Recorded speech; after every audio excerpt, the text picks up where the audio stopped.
Mateus, capítulo 17, versículo de número 31. Diz assim a palavra de Deus: Porquanto tem determinado um dia em que com justiça há de julgar o mundo, por meio do varão que destinou, e disso deu certeza a todos, ressuscitando-o dos mortos. Os irmãos podem tomar os vossos assentos.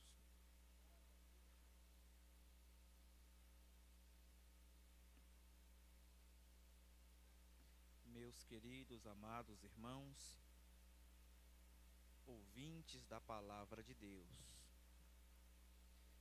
Jesus morreu na cruz do Calvário por nós e nos garantiu este privilégio de nós hoje, reunidos em um ambiente confortável, de paz e tranquilidade, para estudarmos a palavra de Deus.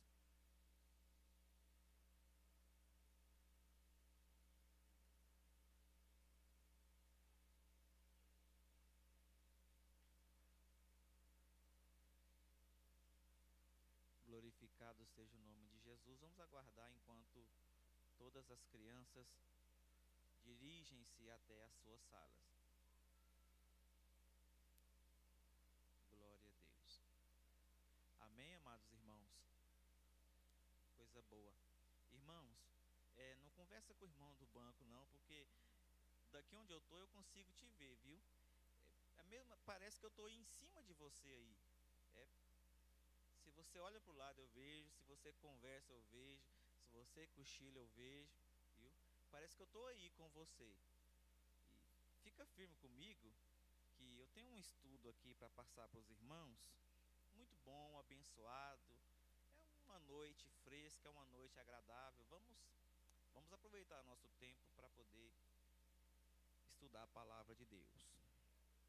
Irmãos, quantos aqui eram alunos da escola dominical no ano de 1992? Quem era aluno? Levanta a sua mão. 1, 2, 3. Temos aí um total de 6 irmãos que eram alunos da escola dominical no ano de 1992. Os irmãos sabem que a década de 90 foi uma das mais avivadas, né? Quando nós lemos o livro de Tessalonicenses, ali nós encontramos um problema que o apóstolo Paulo, irmão Tarcísio, enfrentava com os irmãos de Tessalônica. Eles acreditavam piamente que Cristo voltaria na geração deles. Então, os pais de família de Tessalônica, por essa fé tão viva, estavam abandonando os empregos, né? Estavam deixando de trabalhar por acreditar assim tão piamente que Cristo, Gileade, voltaria ali naquela geração. E o apóstolo Paulo vai dizer: olha, quem não trabalha não come, né? O apóstolo Paulo vai ensinar eles e vai dizer: olha, eu quando eu fui por meio de vós, eu trabalhei, né?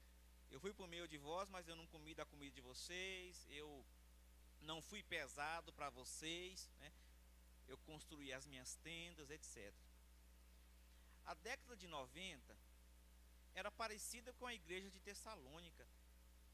Havia uma expectação assim tremenda pelo iminente arrebatamento da igreja, né? Naquela época, a Bíblia estava se cumprindo no que diz respeito a quando ouvires de pestes, quando ouvires de guerra e terremotos em vários lugares, né, cuidais, né, que era o princípio do fim. Na década de 90 nós tivemos o vírus Ebola, né? Tivemos a AIDS, que não diferente da Covid-19, ceifou muitas vidas. Nós tínhamos lá também a famosa Guerra do Golfo, né? A Guerra do Iraque, onde as forças da ONU travaram uma guerra cruel contra o Iraque. Então, tudo que era de sinal bíblico estava se cumprindo na década de 90. E os irmãos viviam esse momento como se fosse mesmo a última década deles na terra. Eu ainda era muito pequeno, muito novo, né? Mas ainda lembro de alguma coisa, alguns resquícios na minha memória de como era ser crente naquele tempo, eu ainda tenho. Eu tenho uma coleção de revistas da Escola Bíblica Dominical, que é um livro publicado pela Igreja Evangélica Assembleia de Deus. O nome do livro é Betel Dominical Coleção. Nesse livro está registrado a primeira escola bíblica dominical de uma igreja evangélica Assembleia de Deus, Ministério de Madureira, no Brasil, né? E são muitas lições, né? São quase 3 anos de lição bíblica da escola dominical. Folheando essa tarde, eu me deparei com a lição de número 11, que foi lecionada no dia 13 de setembro de 1992, né? Aonde você estava em 13 de setembro de 1992? Lembra, irmão Reis, presbítero Reis? O senhor lembra? O senhor estava em Brasília, era um domingo, de manhã. Estava na igreja? Amém. Irmãos, o título da lição de número 11 daquela época era julgamentos. Pontos. Uma palavra só, julgamentos. E não é esse julgamento que a gente faz, né? Que a gente vê o irmão fazendo alguma coisa errada, né? Que a gente pensa estar errado, né? Vê o irmão em algum lugar ou vê a irmã em algum lugar, já vai julgar, né? Julgar mal. O que fulano de tal estava fazendo ali, né? O que essa moça estava fazendo naquela rua? Não é esse julgamento aí que nós vamos falar nessa noite, não, tá? Aí a revista ela vai elencar uma série de julgamentos bíblicos mesmo que nós vamos estudar aqui nessa noite. A verdade aplicada dizia assim, presta atenção, olha para os irmãos ver o quanto eles estavam esperando o arrebatamento da igreja na década de 1990.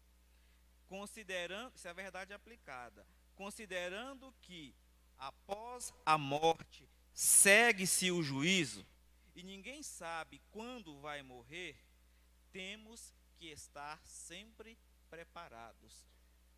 Qual foi a última vez que você ouviu uma pregação dessa, né?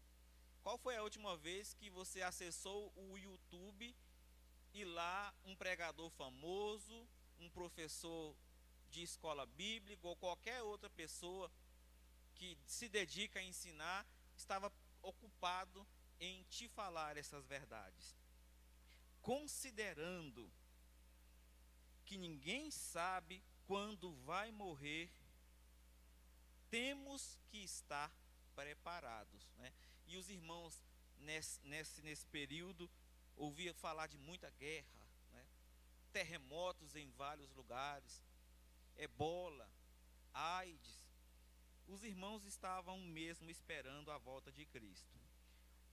Objetivos da lição: iluminar as mentes dos alunos sobre os julgamentos de Deus.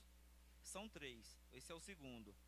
Separar os vários tipos de julgamentos para que o crente e o descrente saibam exatamente em que julgamento comparecerão ou não. E terceiro, responsabilizar o aluno pela vida que leva aqui na terra.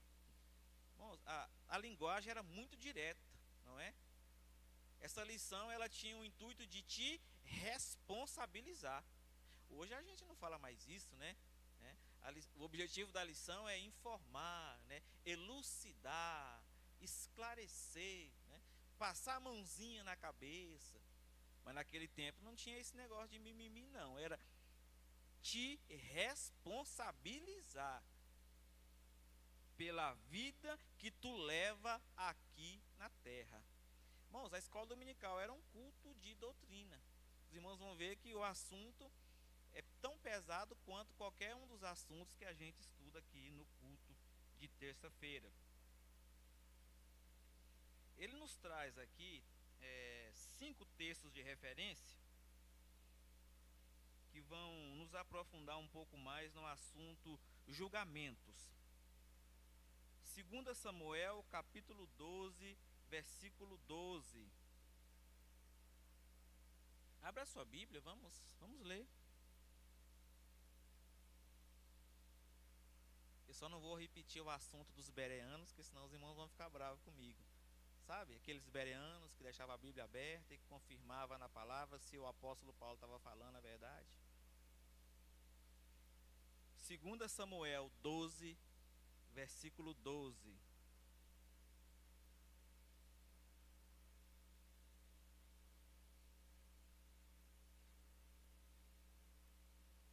Segunda Samuel, capítulo 12, versículo 12. É um versículo que está na temática do julgamento. Diz assim: porque tu o fizeste em oculto, mas eu farei isto perante todo o Israel e perante o sol.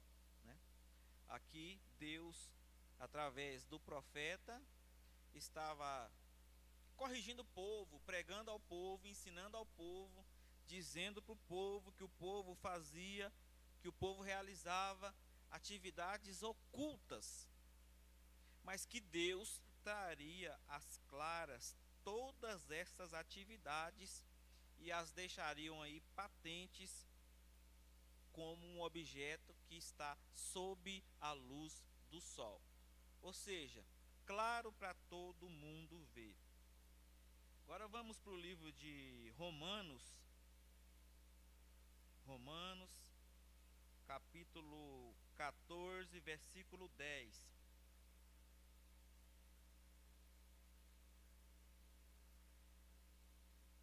Romanos 14, 10. Eu gosto muito desse versículo, irmãos. É um versículo que mostra o quanto a humanidade está apertada, o quanto a humanidade está apertada na mão de Deus. Diz assim o versículo: tu, porém, por que julgas o teu irmão? E tu, por que desprezas o teu? Pois todos compareceremos perante o tribunal de Cristo. Ainda mais nos dias de hoje. Todo mundo tem uma opinião, todo mundo quer manifestar uma opinião, todo mundo tem algo a dizer, todo mundo tem algo a falar sobre um objeto, sobre uma pessoa, sobre uma comida, sobre uma roupa, sobre tudo. E o comentarista vai dizer: todos comparecerão perante o tribunal de Cristo. E A fala de B, e B fala de C, e A dá opinião sobre D, D dá opinião sobre E, aí vai. Mas a Bíblia está dizendo que isso é perca de tempo. Não adianta eu viver falando das pessoas, não adianta eu viver criticando os irmãos por causa de suas fraquezas, por causa de seus defeitos. Não vai adiantar nada, irmãos. Todos nós, de mamando a caducando, não sei se já ouviu essa expressão, de mamando a caducando, todo mundo vai estar diante do grande juiz Cristo um dia. Vai. Tem gente, eu acho que tem gente que não sabia disso, irmãos? Fala a verdade. Porque o tanto que fala da sua vida, não é? Hebreus, capítulo 9, versículo 27. Vamos para a Bíblia? Hebreus capítulo 9, versículo 27.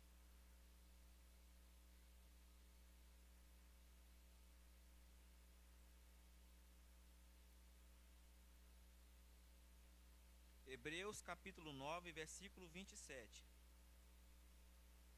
Esse versículo refuta toda teologia, toda seita, todo ensinamento que prega reencarnação, tá? Hinduísmo, budismo, espiritismo,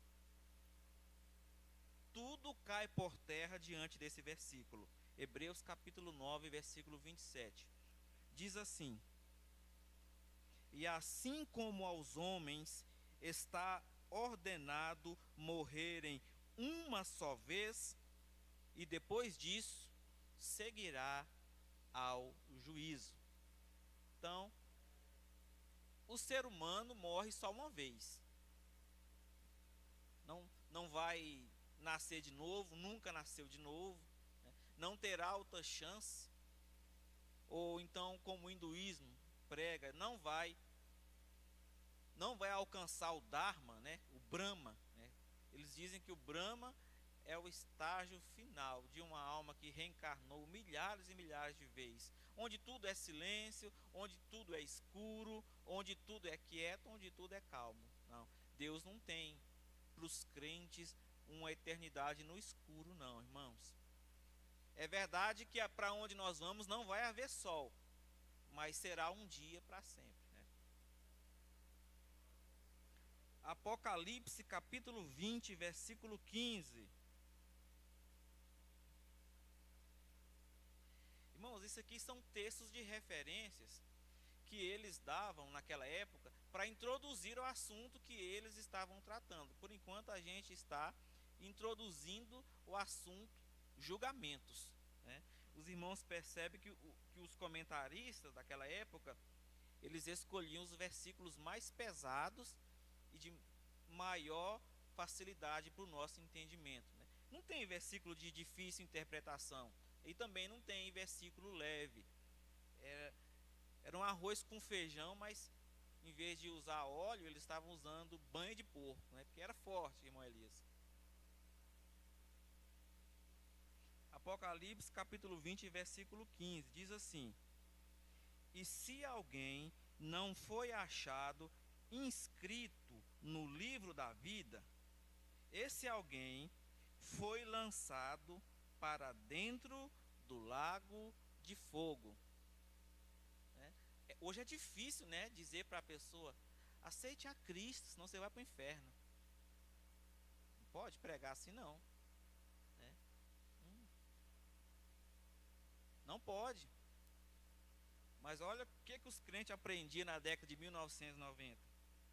Se alguém não foi achado no livro da vida, esse foi lançado para dentro do lago de fogo, sem mimimi, ponto final. A Bíblia diz que o cordeiro tem um livro, né? Todo mundo sabe, né? O cordeiro tem um livro.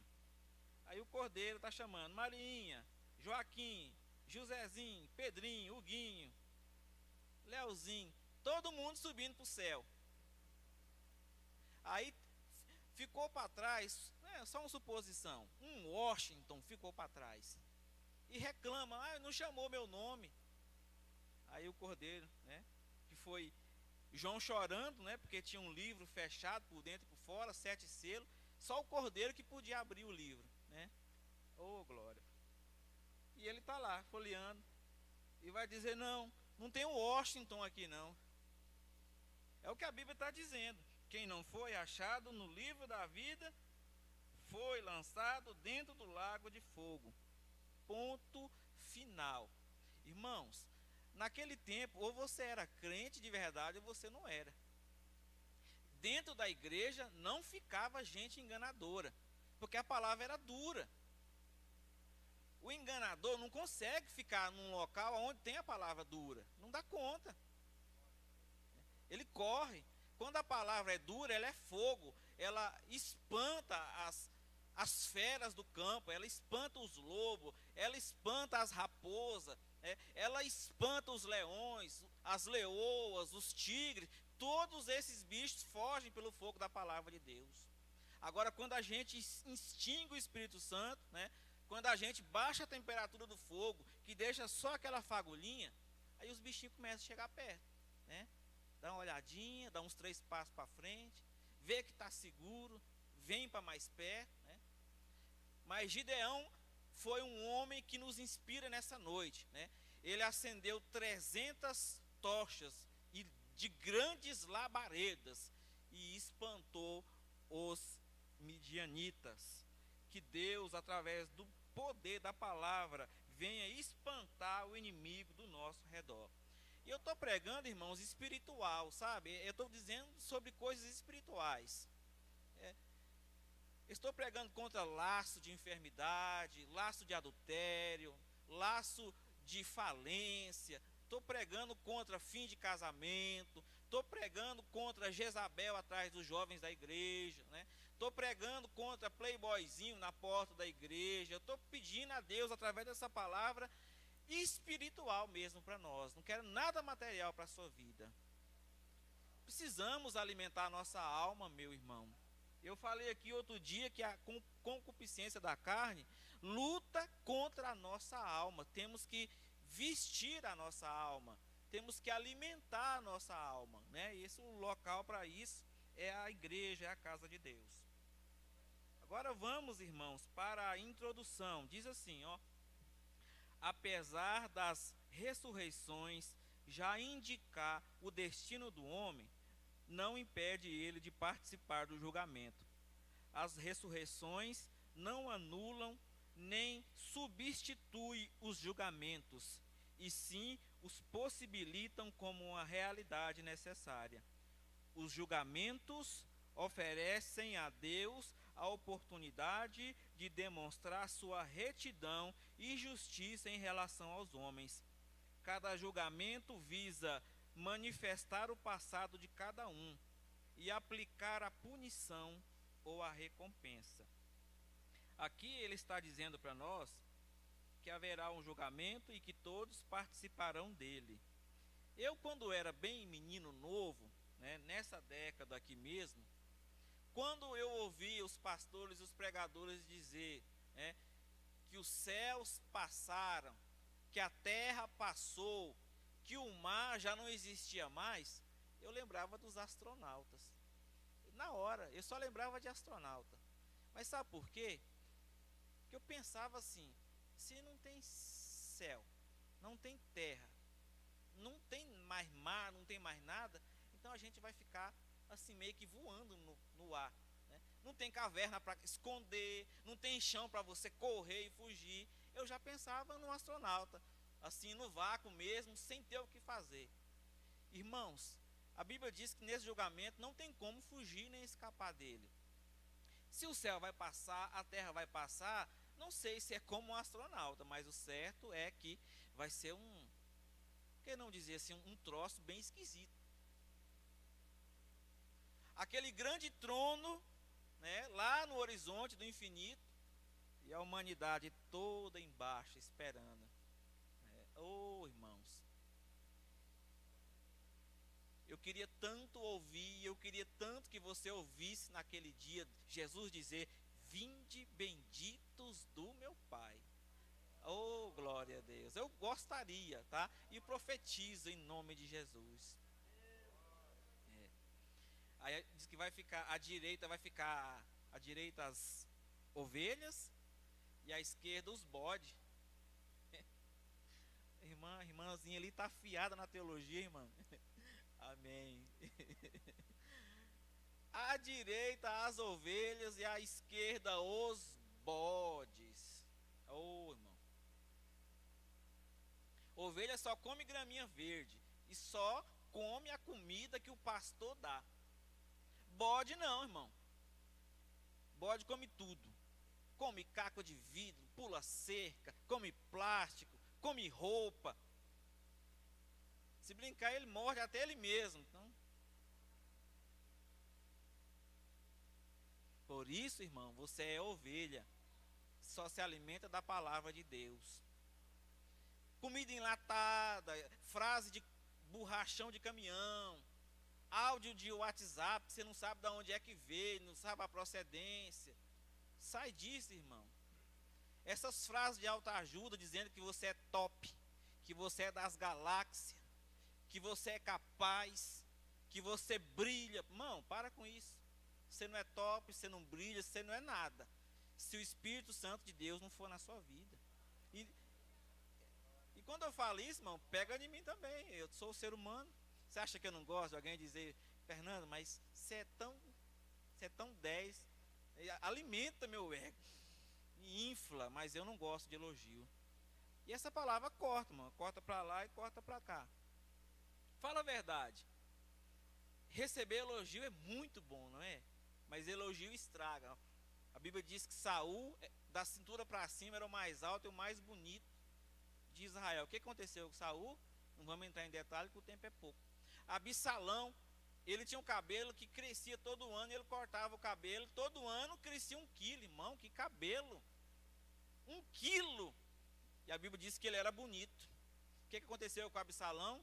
Não vamos entrar em detalhe. E Sansão, então, hein? Tão másculo, né?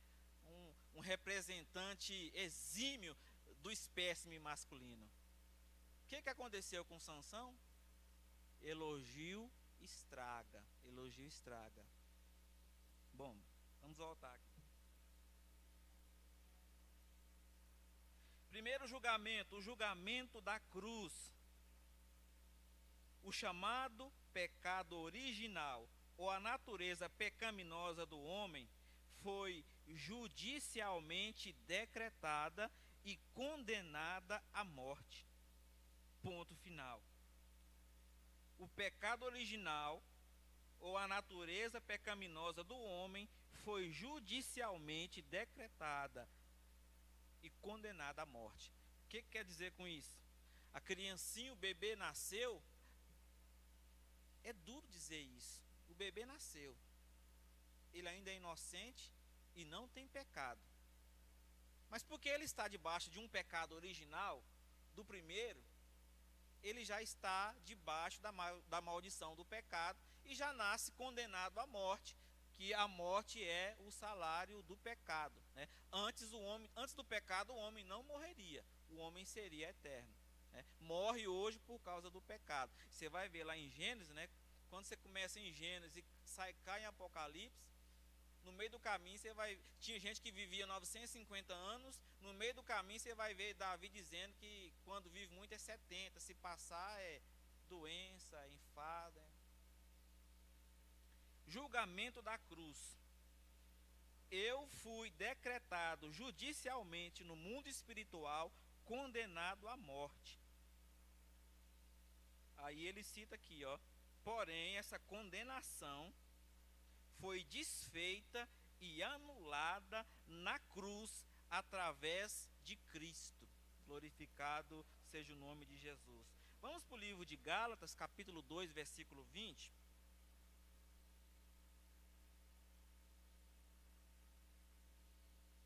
Gálatas, capítulo 2, versículo de número 20. Irmãos, os julgamentos são 9. Eu não vou conseguir falar de todos. Gálatas, capítulo de número 2, versículo 20.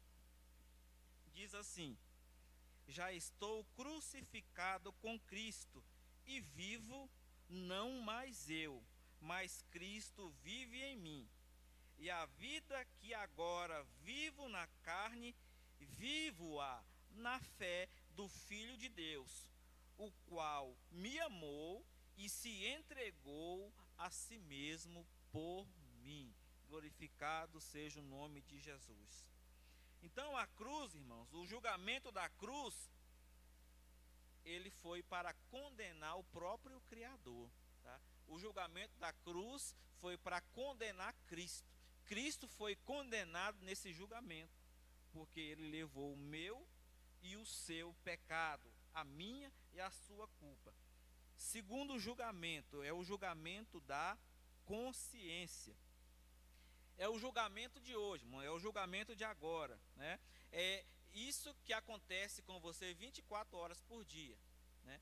Você julga se você pode tomar uma taça de vinho, né, parecido com essa, que é a água, né? Glorificado seja o nome de Jesus. Mas você julga lá fora poder tomar a taça de vinho, porque o apóstolo Paulo ensinou Timóteo que Timóteo tinha uma enfermidade e ele deveria tomar um pouquinho de vinho com água por causa das enfermidades, das chagas, das queimações estomacais que ele tinha, né? Aí você fica dizendo, mas eu não estou doente, né? O vinho era só para o rapaz que estava doente, e isso lá em Éfeso, na igreja primitiva, né? Aí você pensa consigo mesmo, aquele jovem vivia em outra sociedade, né? Ele era de outro país, eles tinham outro costume. Aí a sua mente começa a divagar, aí a consciência começa a trabalhar. Aí você pensa consigo mesmo, não, mas eu vou tomar um golinho, não vai fazer mal não, né? A Bíblia diz para eu só não embriagar com o vinho. Então se eu tomar um pouquinho, eu estou bem. Mas aí você começa a se perguntar, não, mas é esse vinho aqui que causa acidente no trânsito, que mata pai de família, né, que faz casal brigar, né? É esse tipo de bebida aqui que escraviza pessoas. Quantos alcoólatras anônimos não tem hoje, né? Aí a sua consciência começa a fazer um balanceamento. O Espírito Santo vem e te arrebata dessa ideia ruim de beber bebida alcoólica. Essa é o julgamento da consciência, é algo que acontece conosco 24 horas por dia. Terceiro, irmão, o julgamento do tribunal de Cristo. No tribunal de Cristo, o crente será julgado, e quem comparecer ali não será lançado no inferno, tá? Esse tribunal de Cristo é um tribunal para te galardoar, para te recompensar, para te dar galardões e coroas. Lendo isso aqui hoje, eu descobri que eu tinha um medo bobo. Eu até brincava com alguns jovens da minha época. Eu falava, olha, eu não quero coroa grande na minha cabeça por toda a eternidade, não. Esse negócio pesado, esse trem feito de chumbo, de aço, de diamante, 1 tonelada na minha cabeça a eternidade toda. E eu dizia, não, eu só quero ir para o céu mesmo. E eu imaginava centenas, dezenas de milhares de tipos de coroas. Mas hoje eu aprendi que não é assim. Só temos 5 tipos de coroas no céu. Não vai dar tempo de eu falar sobre todas, mas a primeira coroa é a coroa da vida, tá? Está registrado em Tiago capítulo 1, versículo 12 e Apocalipse 2:10. Eu vou dar as referências porque depois você assiste a transmissão e vai aprender um pouco mais sobre essas coroas. Segunda coroa é a coroa da glória. Essa é só para os pastores, né? Os irmãos sabem que os pastores naquele grande dia vão ter que apresentar a igreja? Oh, rapaz.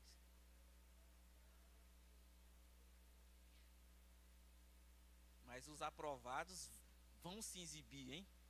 Uma coroa que é só deles. Tá bom. Terceira coroa, a coroa da justiça. Essa coroa só vai receber quem ama a vinda de Cristo. Ai, Fernando, como assim?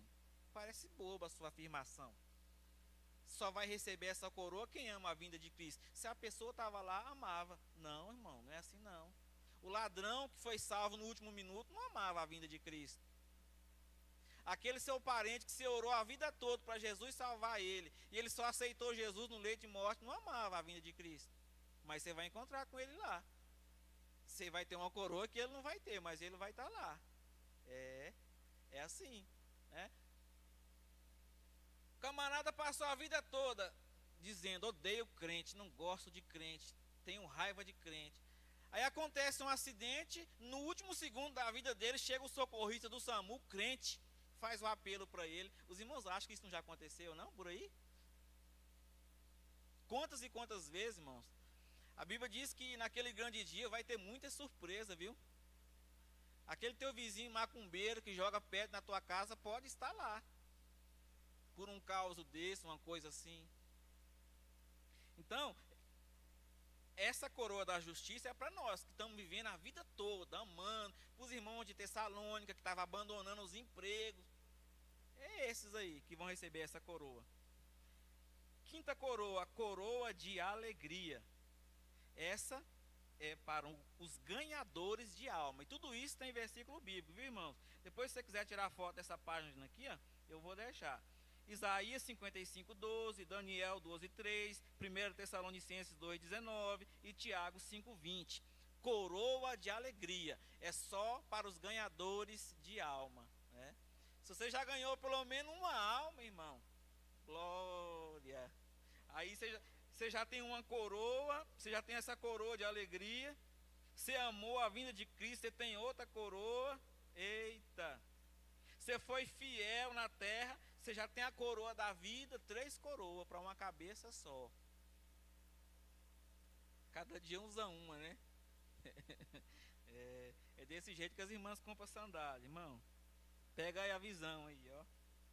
E última, irmãos, para a gente concluir, vou devolver o microfone para o nosso pastor Heraldo. Vamos ficar só no terceiro julgamento mesmo. O quarto, quinto, sexto, sétimo, oitavo e nono, eu vou falar deles em outra oportunidade.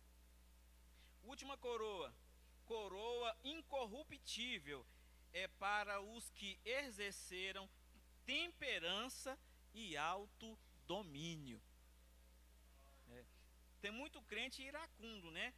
Briga com o seu semelhante, discute, aí depois conserta e está tudo bem. Vai para o céu, mas não vai receber a coroa do autodomínio, domínio próprio, não.